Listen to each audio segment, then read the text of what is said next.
Hey everybody, good morning. We are going to work on problems, or afternoon, or evening, sorry. You guys, probably afternoon, maybe evening. For me, it's 8:45 a.m. Neither of my kids are up, so, statistically speaking, don't know how many of you guys are up. But anyway, we're going to do problems 1-57 to 1-59. There is some kind of tricky stuff in here that is totally doable if you have someone teach it to you, but by just reading it, it's really strange.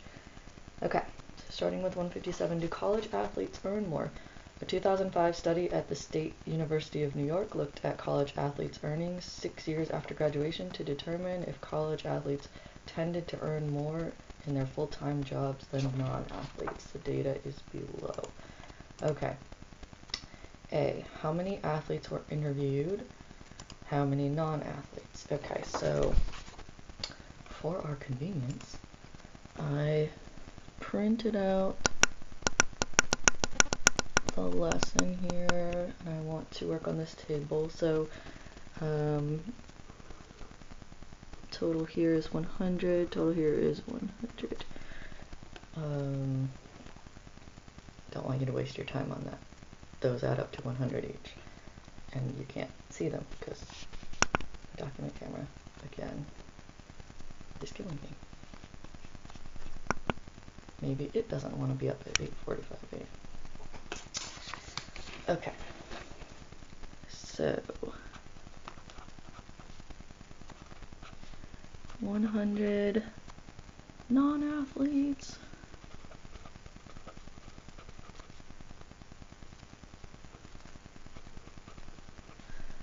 $100 athletes. Okay. B. By looking at your data representation, estimate the 5-number summary for non-athletes and athletes. Okay. So, 5-number summary.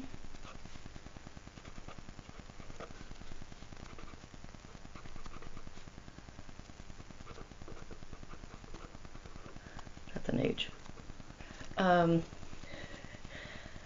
Athletes. Anyway.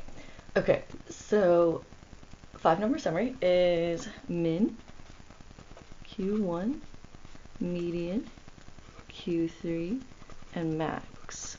Okay, and how we're going to estimate this is by looking at how many numbers there are up to the 100. So they clearly chose 100 for a good reason. The min is going to be the bottom. This is going to be 25% of the way up, 50% of the way up, 75% of the way up, and the top. So 0 and 100.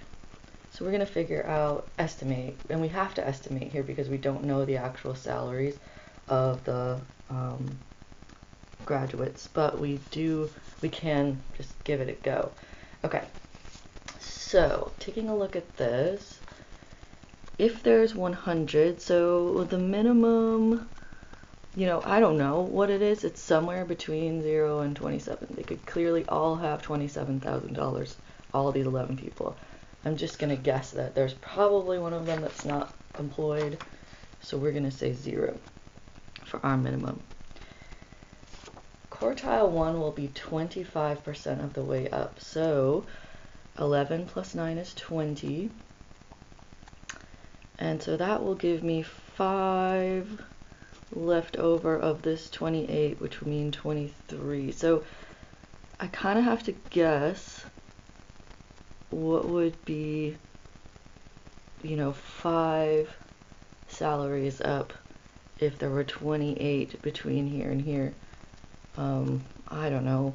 We can totally estimate this. This is not a big deal. I'm just going to say 60, 57, 58, somewhere around in there. I'm going to put dollar signs on these so you don't confuse them with the percents. Okay. So now let's go halfway, 50%, so that's 20. 48, and then that would give us 2 of these. So 82, 83, let's go with 83.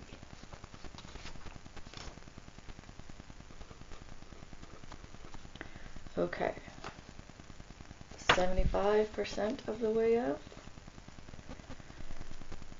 We have 20, 48, plus 26, 74. Oh, that's excellent. Okay, so then we just have one left here, so let's say 108.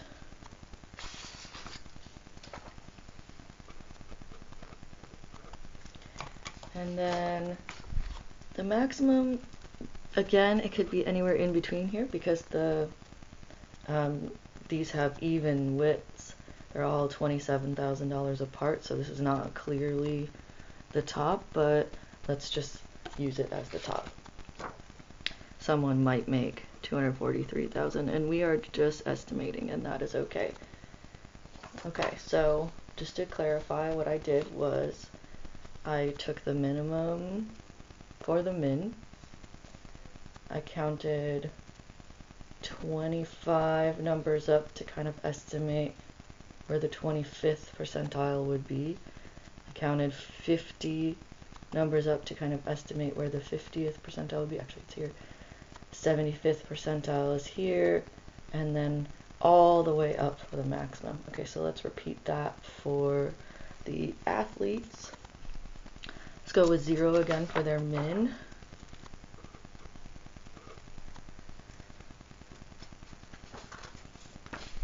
Okay, so we want to go 25, so that's 15. So we need another 10 here. It's going to leave us 15. So about the middle of this, I'm going to just take the average on my calculator. 54 plus 81 divided by 2. Oops, if you type 81 instead of 84. Okay, 67.5. So let's go with 65. Again, these are estimates. I'm sort of winging it. I'm just using my judgment. There's infinite number of correct answers here. Don't worry about it. Okay, so I want to go up the 50th. So 15. Oh, look at that. 40. So that's 10 again. And that's going to leave me with, I can't see the numbers. That's 27. Okay, so that's going to leave me with 17. So I'm not quite half and half. Let's say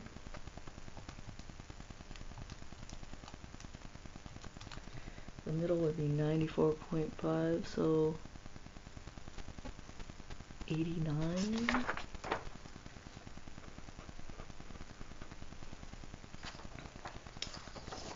Okay, 75 up. 7 plus 8 plus 25 plus 27 is 67. Plus 21 would get us to 88. So give us 8, 13. Almost halfway between them. 108 plus 135 divided by 2. Okay, we'll go with 120.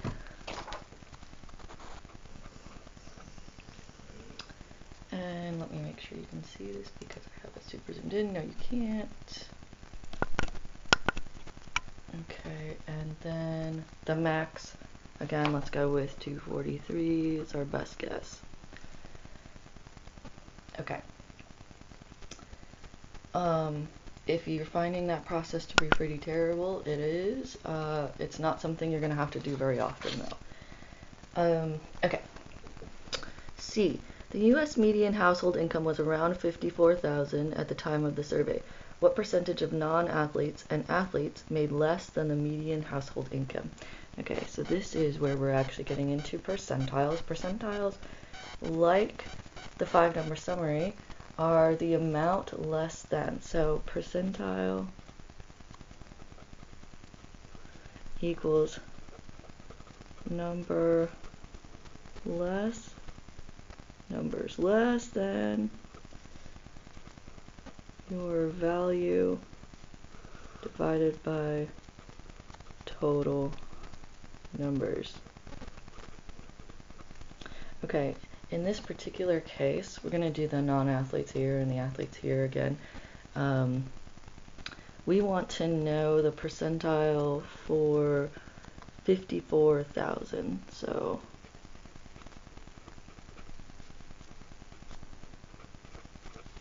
the non-athletes looks like there was 11 plus 9. Okay, and this is very important when you have a table or a histogram or anything where it looks like it's meeting at a number value. The whole number value always goes in the higher of the two. So this is really 27 to 54.3 repeating. 54.9 repeating. Maybe I shouldn't get up at 8:45 a.m. Okay, so the higher number, the 54,000, is actually here. These values are all less than 54,000. There are 11 plus 9.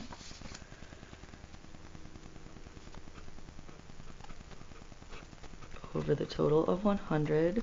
So 20 out of 100, which is the 20% or the 20th percentile.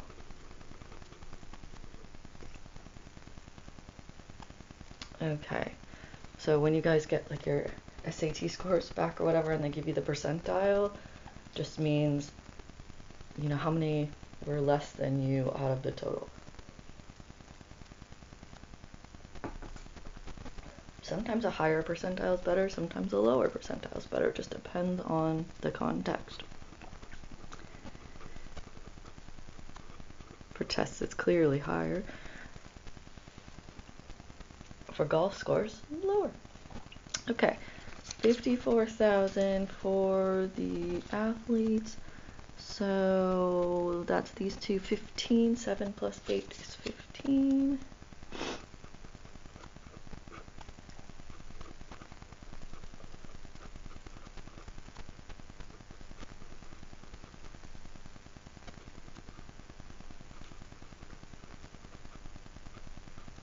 Okay.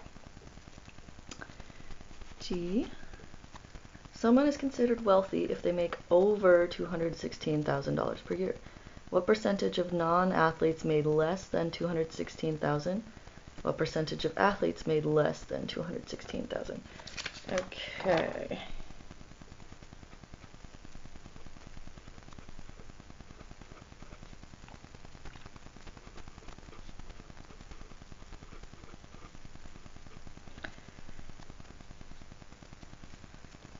Alright, so it looks like there was only one athlete and one non-athlete that made above 216,000. So that means everyone else made less than that. So that's going to be 99 out of 100 in both cases.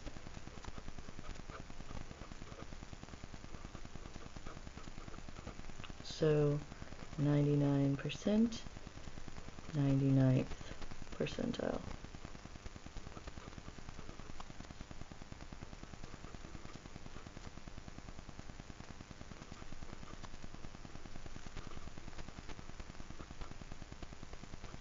Okay. 58.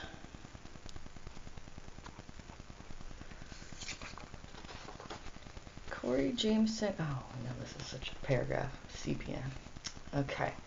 Corey, Jameson, and Harper love puzzles of all kinds, so when they heard about a new escape room business in Minneapolis, they were excited to try it. An escape room is an elaborate puzzle where teams of participants are locked into a room and need to solve a series of problems and riddles in order to escape. Teams can compete against one another by getting scored based on a function with a domain that includes the time it took to escape and the number of clues required to do it. After overcoming all of the mental challenges and earning their freedom from a room called the library, the puzzle master congratulated each of them and said, "Your team scores 55. Corey, Jameson, and Harper are now staring blankly at the puzzle master, beginning to wonder if this is yet another challenge. If you were in this trio and could ask the puzzle master 2 questions about the team score, what would they be?" This is one of those CPM questions where someone in the class, if we were doing a class right now, someone would ask something completely off base and not even about the problem, which I kind of miss that goofy stuff. But anyway, what would we ask? Like what's the highest score?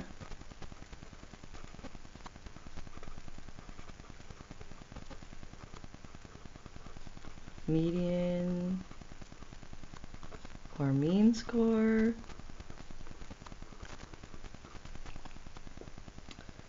Probably would be the most popular answers for that. Okay. The puzzle master sees their blank stares and says, "You did well. About 300 teams have tried to escape from the library, and the average team score for that particular escape room is 43. Harper then remembers seeing the top scores for each room posted at the front desk when they arrived. The top team score for the library was 84 points. Okay, so you have the mean or median. It just says average, which could be mean or median depending on context. But we're just going to assume it's the mean. So we have the mean is 43.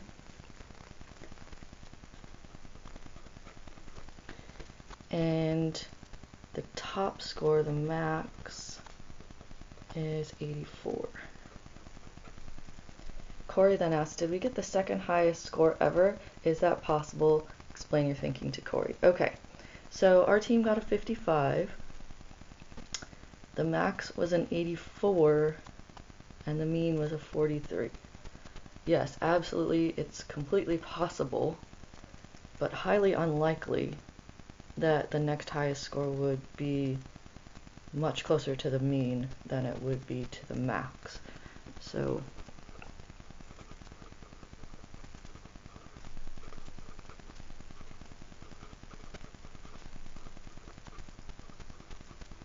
possible, but highly unlikely. C. The puzzle master can tell that the information she has given them about their team score is only leading to more questions, so she goes to her desk and hands them the following chart, saying, "Here is the ogive," pronounced ogive, before leaving abruptly. Okay, and then they give you the picture of the ogive, which I'll put up in a second. And let me zoom on it. Okay.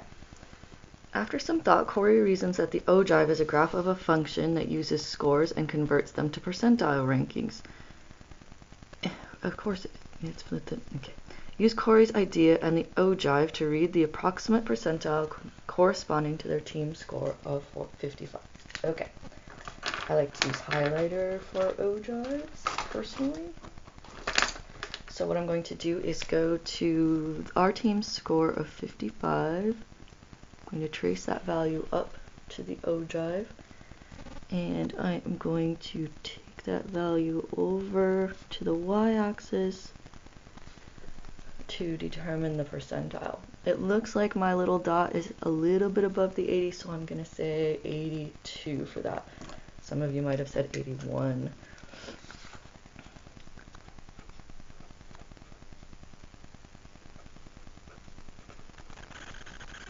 Which would have been fine too.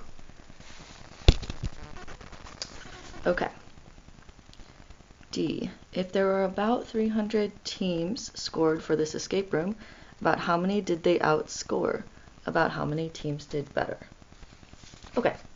So if they're in the 82nd percentile, that means that 82% of the teams did worse than them, or had less scores, if less is bad here. So I'm going to take 300 times 82%.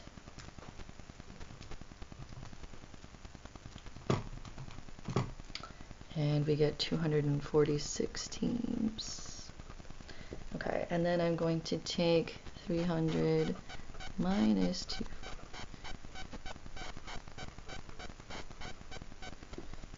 300 minus 246. 54 teams did better.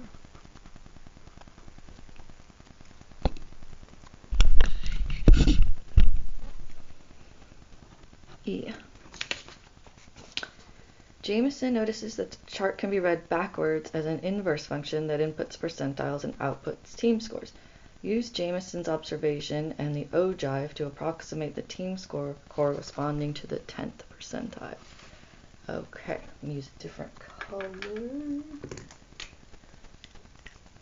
Okay, so 10th percentile is here. Over to the ogive and down, and it looks like that is corresponding to a score of 25.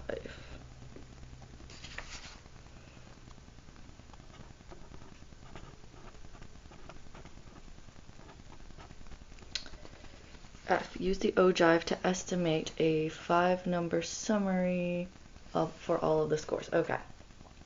So, what that means is I am going to want to take my ogive and refer to these percentiles. So 0, 25, 50, 75, and 100. These are located on the side, the y-axis, so I'm going to have to find their corresponding spots on the x-axis. Okay. So 0 is clearly 0. 25. Let's say 33.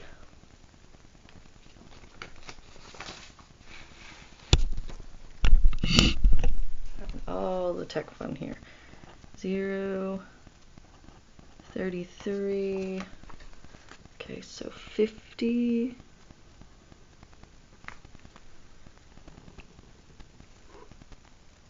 42-ish. Again, we're estimating. That's okay. 75. Ooh, that line is not straight. 75.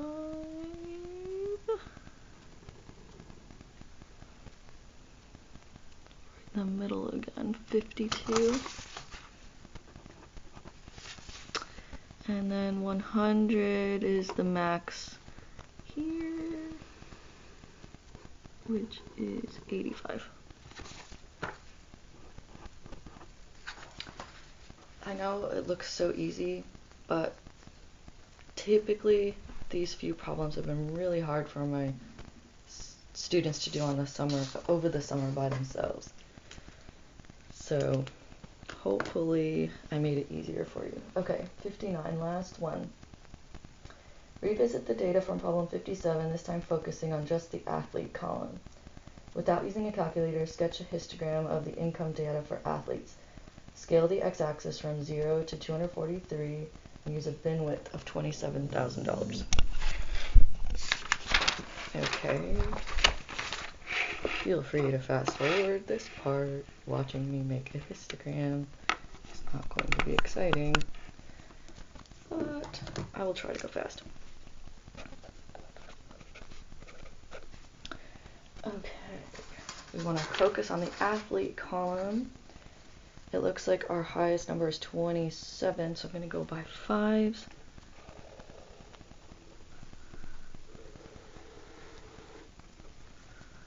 Okay, and each of the bins is going to be 27.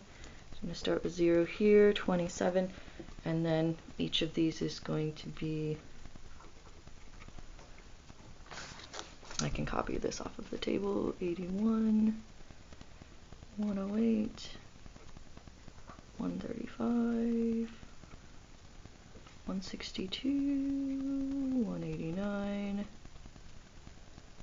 216, 243, 5, 10, 15, 20. Okay. The bottom is annual earnings, and the side of a histogram is always frequency. Okay, so it looks like for the athletes there were 7 in the first 8.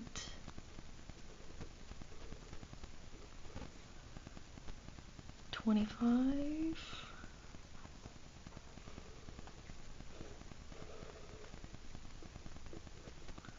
27.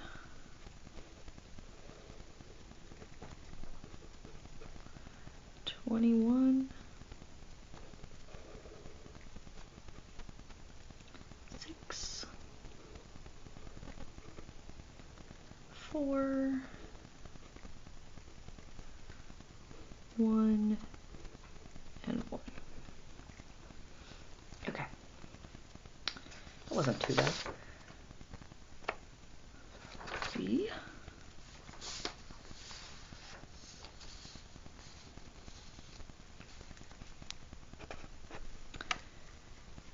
Divide the frequencies of each bin by the total number of athletes in the survey, so each bin now has a corresponding proportion.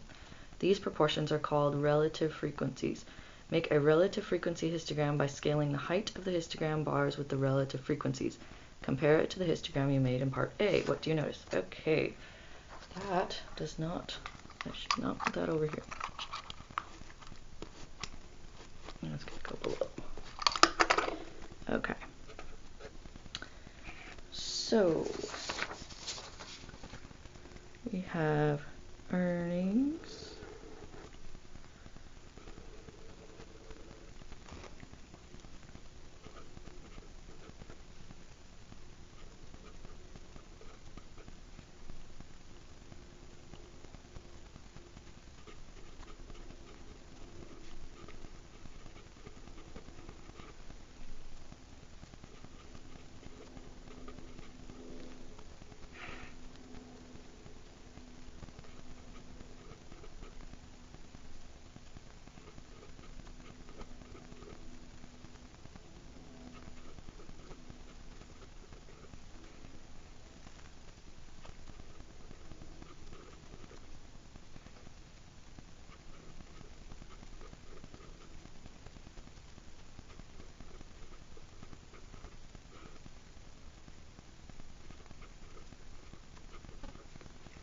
okay. Alright, so relative frequency, this one for the athletes was 7. So 7 out of 100 equals 0.07. 8 out of 100, 0.08. 25 out of 100, 0.25. 27 out of 100, 0.27.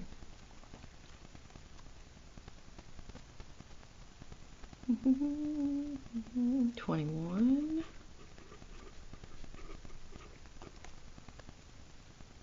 6, 4,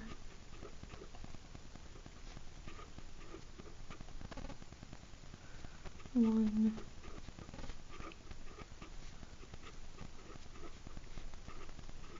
okay, great. Okay, so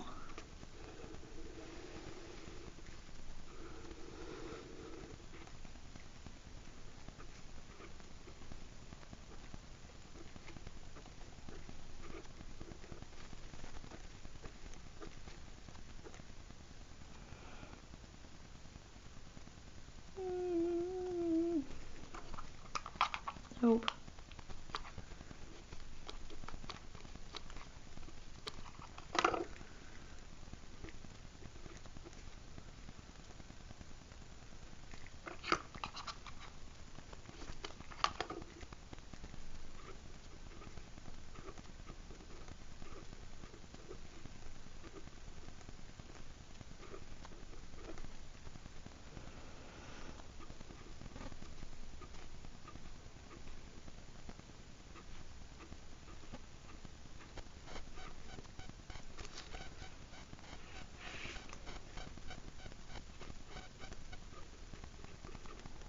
Okay, now on this side, I scaled it really the same as this side. I just changed these to percents. You can't see it. Okay, I just changed the frequencies to decimals. And now my y-axis is labeled relative frequency instead of frequency. And out of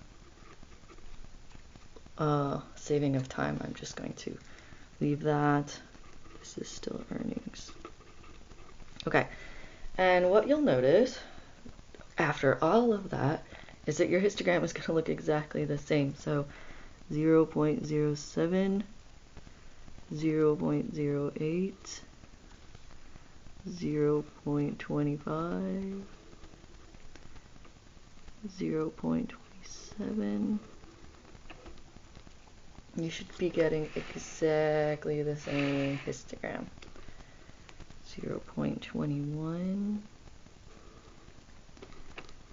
06, 4, 1, 1.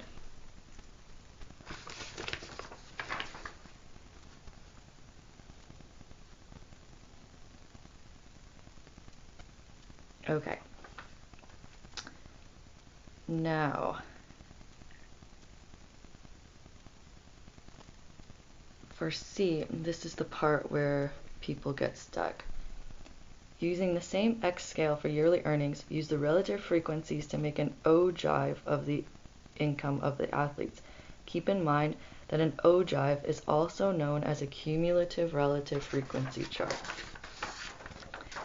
Okay, so what we're going to do is utilize this, and we're just going to extend this down here.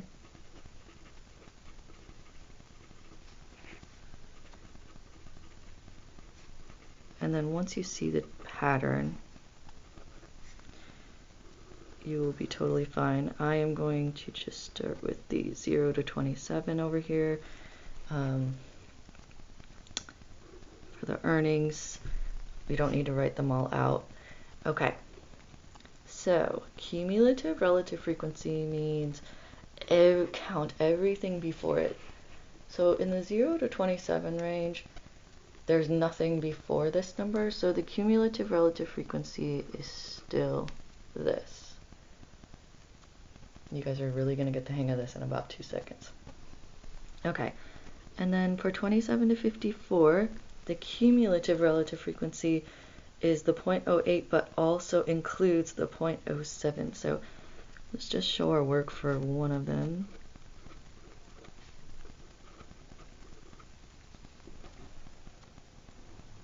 Okay, and then the next one will be what we got previously plus this. So 0.15 plus 0.25 is 0.4.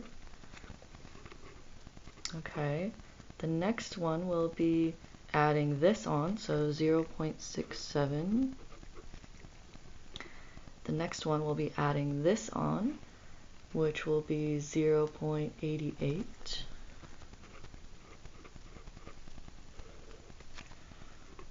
Then we add this on, which is 0.94.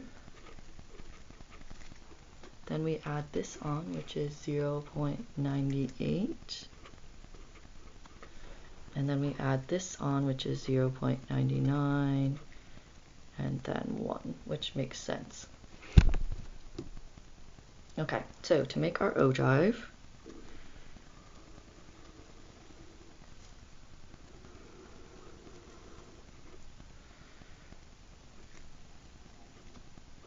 the sides, if you remember, of an ogive are percentiles. So just to show you this picture, it looks like this: percentile, 10, 20, 30. Did I not make this big enough? Almost.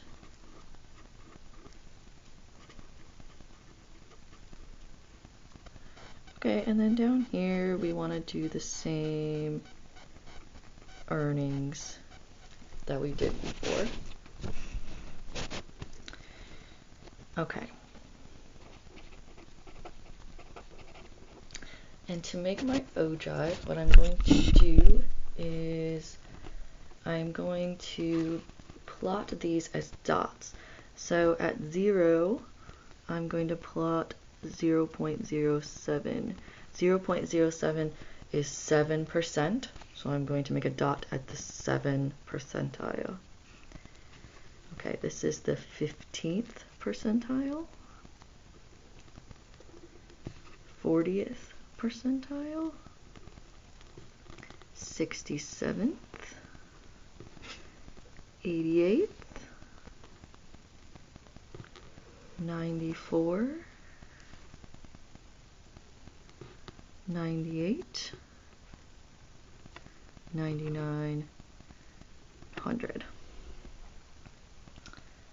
And then you just kind of wing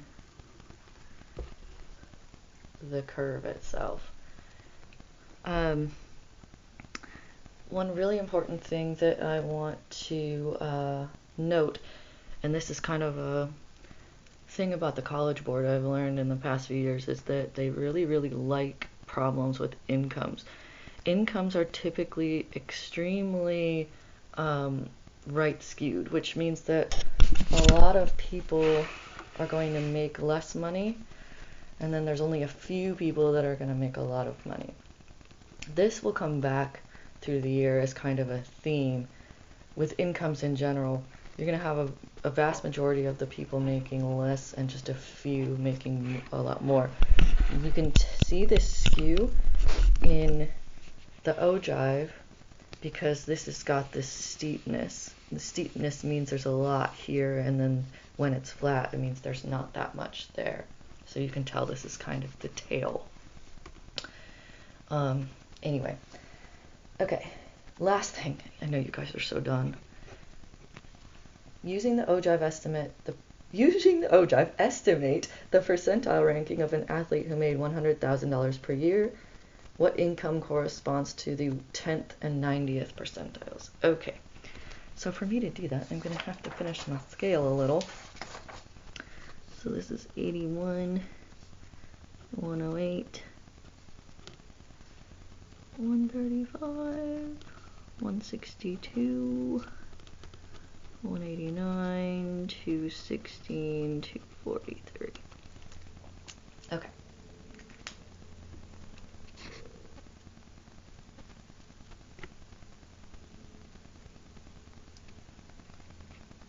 Did I skip a dot?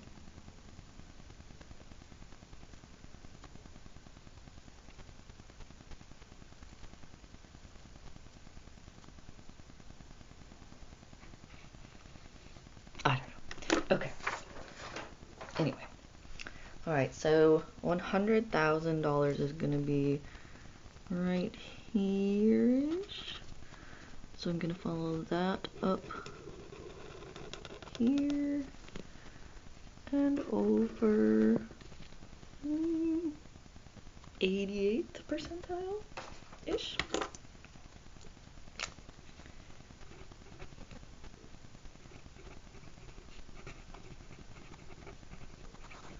Okay, and then it says what income corresponds to the 10th and 90th percentiles. Okay, so 10th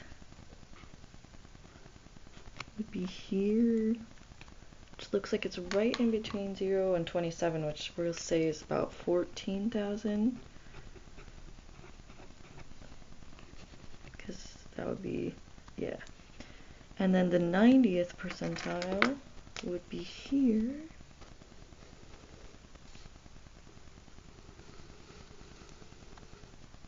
Which looks like it's about probably slightly over 108, let's say 110.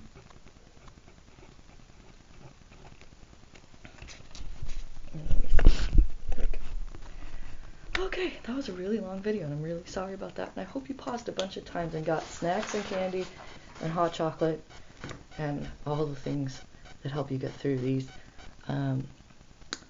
It's much more fun in person, I swear.